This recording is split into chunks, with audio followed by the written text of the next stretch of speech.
Ghepla iu, na din rot raiu.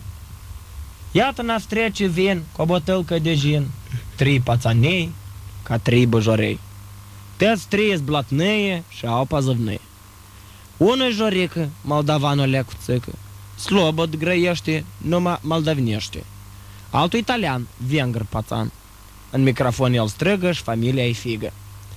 Da, 3-lea Nicanor, drept din munți coborător, de la Vrancea, de la Șobani, de saveturi la pațani. Da și el ungurean și cu și-el vrânșean s-o da bazaret și s-o gândit ca să-l ubirească pe și-el moldovan, că e mai capitan ca și-el ungurean și ca și-el vrâncean. Da, așa am fi țâcă, am fi țâcă, o vrut să zică, și avea o să-mi țăd că pute apărlet. De 3 zile nu grăiește, numai garoscopul ștește, lua și-el moldovan care e capitan. Și pistele așa zărește și lui moldovan grăiește. Уважаемый capitan, eu știu că tu ești pațan, dar vezi tu și dreji și cu cine te legi. Iet zarplata de la dor și svalește-o za bugor, că vrânceanul cu o ghere vrea să-ți fac harakiri, dar tolecă cu o rachetă vrea să te duc pe altă planetă. Am fi să balană, de ești nazdrăvană și de-așa să mor. Uai, Malcea, și de-așa să mor aici la dor.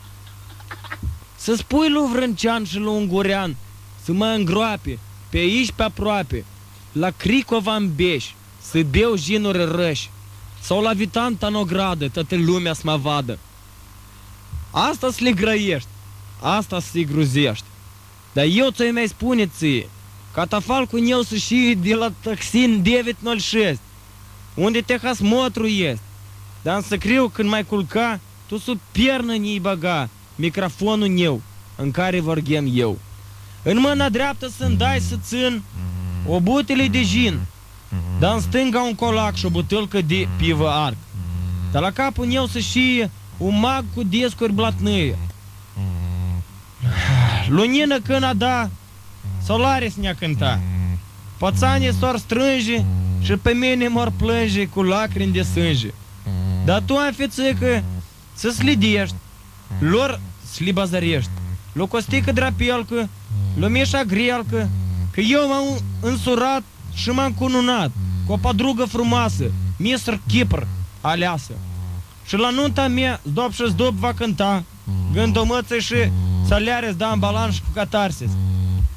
Dacă-i zări, dar dacă-i zări și ai întâlni o bixă urâtă, cu țâța zbârșită, de tăți întrebând și la tăți probivind, cine o văzut, cine o cunoscut, un mândru DJ cu ochi frumușei.